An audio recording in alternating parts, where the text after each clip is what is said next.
नमस्कार आप सभी नॉन मेडिकल और मेडिकल एस्पिरेंट्स को।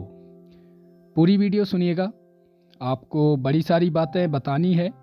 और जैसा कि आप सभी ने काफ़ी सारे प्रयत्न किए, आपने सीएम को भी अप्रोच किया। और सबसे पहले जब आपका सिलेबस चेंज हुआ था, मैंने कोशिश की कि अपने एक छोटे से प्लेटफॉर्म के माध्यम से आपकी आवाज़ बन सकूं। हालांकि मैं नहीं जानता कि इसके पीछे क्या कारण थे, क्या नहीं थे।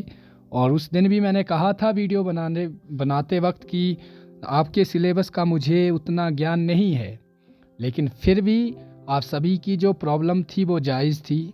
उन सभी बातों को मद्देनज़र रखते हुए मैंने आपके साथ उस आवाज़ को पहुंचाने की कोशिश की, और उसका असर ये हुआ कि आप सभी एक मेल्स के माध्यम से या सीएम के पास आप प्रत्यक्ष तौर पर मिले, लेकिन उसका जो असर है वो हालांकि देखने को नहीं मिला। लेकिन अब आगे क्या? जी हाँ दोस्तों, ये वीडियो महज वीडियो नहीं है। ध्यान रखिएगा कि ये वीडियो सिर्फ महज वीडियो नहीं है कि आप लोगों के लिए नोटिफिकेशन आई है तो सीधी से है कि तैयारी शुरू कीजिए, वह ऐसा है वैसा है। क्योंकि अभी मैं शाम का वक्त है तो मैं भी अपने कमरे में बैठा हुआ था, तो कई सारे जो मैसेजेस चाहे इंस्टाग्राम के माध्यम से, व्हाट्सएप के माध्यम से या मेल्स के माध्यम से आ रहे थे कि हम कंफ्यूज हो गए हैं, व्हाटएवर जो भी था। अब इसके ऊपर मेरा एक छोटा सा आपके लिए सजेशन है, एडवाइस है। देखिए, सुबह मैंने एक वीडियो बनाया था आर्ट्स से रिलेटेड, और मैंने आर्ट वालों को एक बात कही थी, टीजीटी आर्ट्स वालों को, कि आप लोग जो है 20 दिसंबर के लिए तैयार रहिएगा। वहाँ पर भी उनके साथ सिलेबस का थोड़ा बहुत जो खेला हुआ था, मैंने कहा कि आपको एक महीने के हिसाब से खुद को जो है तैयार करना है। जो आपने ऑलरेडी पढ़ा हुआ है उसको रिवाइज कीजिए, और जो नहीं पढ़ा है उसको 1 घंटा या 1.5 घंटा दीजिएगा। मैं नहीं जानता कि आपका सिलेबस का क्या इशू है, क्या नहीं है, लेकिन एक बात अगर आप मुझे सुनते हैं एडवाइस के तौर पे, कोई पोर्शन जो आपके सिलेबस में ऐड हुआ है नया, जो आपको लगा है कि ओल्ड सिलेबस में जो होता था नॉन मेडिकल और आपका मेडिकल में, तो उसके बीच का जो अंतराल है, आप उस सिलेबस को फोकस करो जो आपको ऑलरेडी है, और उससे ज़्यादा आपने हाईलाइट जो पढ़नी है किसी भी टॉपिक की जो आपको सिलेबस में नहीं था और अभी ऐड हुआ है। खैर, मैथमेटिकल का तो मैं कुछ नहीं कह सकता, मैथ तो काफ़ी अलग चीज़ है, लेकिन दूसरी कोई चीज़ है जो आपको पहले सिलेबस में नहीं था, आप उसको जो है हाईलाइट के तौर पर यूट्यूब के माध्यम से 1.5 से 2 घंटा जो है हर दिन आप खुद के लिए निकालिए। सबसे बड़ी बात यह है कि आपके पास, वीडियो को ध्यान से सुनिएगा, अभी आपके पास ना किंतु का समय है, ना परंतु का, ना अगर, ना मगर, ना कुछ। अगर करिएगा तो आपका नुकसान है।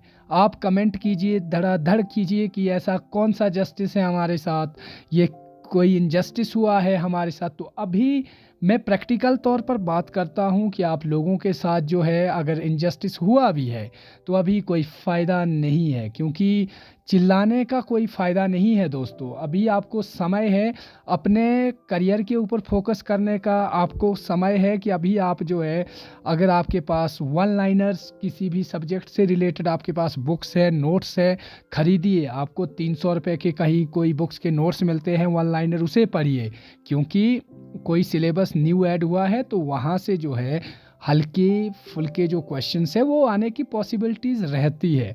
तो ऐसा नहीं है कि आपके पास विकल्प नहीं है दोस्तों। औरों के पास भी शायद, जो मतलब आप कह रहे थे कि एमएससी लेवल का सिलेबस डाल दिया है और पढ़ाना +2 लेवल तक हो, इसकी पॉसिबिलिटीज़ ये है कि इन्होंने सिलेबस इतना बड़ा वाइड जो इंट्रोड्यूस किया है वो शायद ये +2 लेवल तक डाले, इसकी पॉसिबिलिटीज़ भी बहुत सारी है। लेकिन एक तरफ से इन्होंने पल्ला इसलिए भी इन्होंने पल्ला ऐसे झाड़ दिया है कि इतना सारा जब सिलेबस इंट्रोड्यूस किया है तो ये कोई भी बच्चा ऐसा ना बोल पाए कि सिलेबस जो क्वेश्चंस है वो आउट ऑफ सिलेबस है। तो ये सारी कहानी जो है आपके एग्ज़ाम में देखने को मिलेगी। एग्ज़ाम हो सकता है कि काफ़ी डिफ़िकल्ट हो, 45% लेना भी मुश्किल हो जाए, लेकिन मैं आपको कहूँगा कि अभी जो आपके पास जो इम्पोर्टेंट समय है, यही सबसे महत्वपूर्ण समय है। इस समय को जो है हाथ से जाने मत दीजिए। जो आपके पास जो चीज़ें आपके हाथ में है, जो आप लोग कर सकते हैं, वो है अभी आपका रिवीजन को जो है बेहतरीन तरीके से 1 महीने के लिए अगर आपने, मैं तो जून से कह रहा था कि जून से मैं मई से कह रहा हूँ, हालांकि कि नवंबर दिसंबर को टारगेट कीजिए। अगर कोई भी मेरे जो सब्सक्राइबर है वो नवंबर दिसंबर के लिए तैयारी कर रहे हैं तो उनको दिक्कत नहीं आनी चाहिए। सबसे बड़ी समस्या पैदा की है इन्होंने, जो खेला किया है वो है कि बिल्कुल कम समय में ऐसा जो आनन फानन में ये जो वाइड सिलेबस इंट्रोड्यूस किया है, इसके ऊपर तो मैं नहीं समझता कि कुछ कहने लायक बचा होगा कि क्या इसके ऊपर अब इनका अपना पर्सनल स्टैंड है। हो सकता है कि सिलेबस जब आपका क्वेश्चन पेपर आपको देखने को मिलेगा तो इतना शायद जो है वो बड़ा एक गैप देखने को मिले। उम्मीद करता हूँ, मैं ऐसा नहीं कह रहा हूँ कि आपको हाई लेवल क्वेश्चंस नहीं आएंगे, लेकिन उम्मीद है कि ये 12th लेवल तक या ग्रेजुएशन लेवल तक ही सिलेबस देखने को मिले, इससे ज़्यादा डिफरेंस ना हो। लेकिन फिर भी सुनिए, जो हमारा पॉलिटिकल साइंस है, हिस्ट्री है, वहाँ भी इंटरनेशनल रिलेशंस से क्वेश्चन पूछे जाएंगे, वहाँ भी फिलोसफर से क्वेश्चन पूछे जाएंगे, जो कहीं ना कहीं जो है मास्टर्स लेवल का सिलेबस है। तो काम करना पड़ेगा, आपको भी करना पड़ेगा, आर्ट्स वालों को भी करना पड़ेगा। तो इसी एक उम्मीद के साथ, इसी जज्बे के साथ आपको आगे जाना होगा।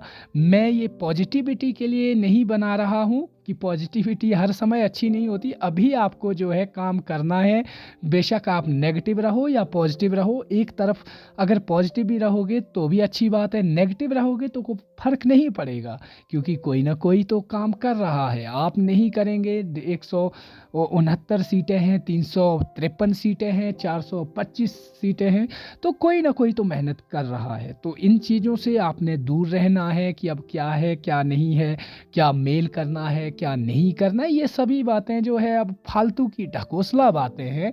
तो ये वीडियो जो है आज आपके लिए स्पेशल इसी विषय पे थी। क्योंकि बड़े सारे मेल्स, बड़े सारे मैसेजेस का मैं रिप्लाई नहीं कर सकता, इसलिए मैं चाहता हूँ एक पॉजिटिव संदेश के साथ एक आह भरो, एक लंबी सांस लो, मेडिटेशन करो, सोचो, आज की रात सोचो, अच्छे से सोचो। परेशान नहीं होना है, पैनिक नहीं करना है, बिल्कुल खुले दिमाग से सोचना है कि क्यों ऐसा और हम क्या कर रहे हैं। क्या हमने जो ऑलरेडी पढ़ा है उसको रिवाइज करने की अब समय आ गया है। अगर 5 दिन आप रिवाइज करने के लिए ले रहे हो तो 5 दिन उसे कवर कीजिए, फिर रिवीजन कीजिए, और जो नया सिलेबस ऐड है उसको जो है टारगेट करने की पूरी कोशिश करो। 1.5 या 2 घंटे जो है, जो आपका नया सिलेबस है उसको टारगेट करो। बाकी मैं आप लोगों से ज़्यादा ना जानता हूँ, ना इस चीज़ के मैं क्लेम करता हूँ, ना दावा करता हूँ। और टीजीटी आर्ट्स वालों, आपके लिए तो अभी जो है क्लाइमैक्स 18 से 20 नवंबर के बाद ही पता चलेगा। और हालांकि जिस हिसाब से रूटीन्स है, जिस हिसाब से डेट ऑफ एग्ज़ामिनेशन इन्होंने डेट ऑफ मतलब एग्ज़ाम की जो डेट दी है, उस हिसाब से तो लगता है कि 15 दिसंबर तक जो है पीजी के एग्ज़ाम है। उसी के बाद जो है इन्होंने मेडिकल नॉन मेडिकल का जो शेड्यूल तैयार किया है, तो उस हिसाब से तो बड़ा कुछ कहने को है। लेकिन देखते हैं कि ऊंट किस और करवट बदलता है। तब तक के लिए मेडिकल और नॉन मेडिकल वालों के लिए मेरे एक सलाह है, प्लीज़ कुछ भी नहीं, मेहनत कीजिए, अब वही आपके हाथ में है। बाकी अगर आप किंतु परंतु अगर मगर में जाओगे तो फंस जाओगे। यही आज के इस वीडियो में कहना था।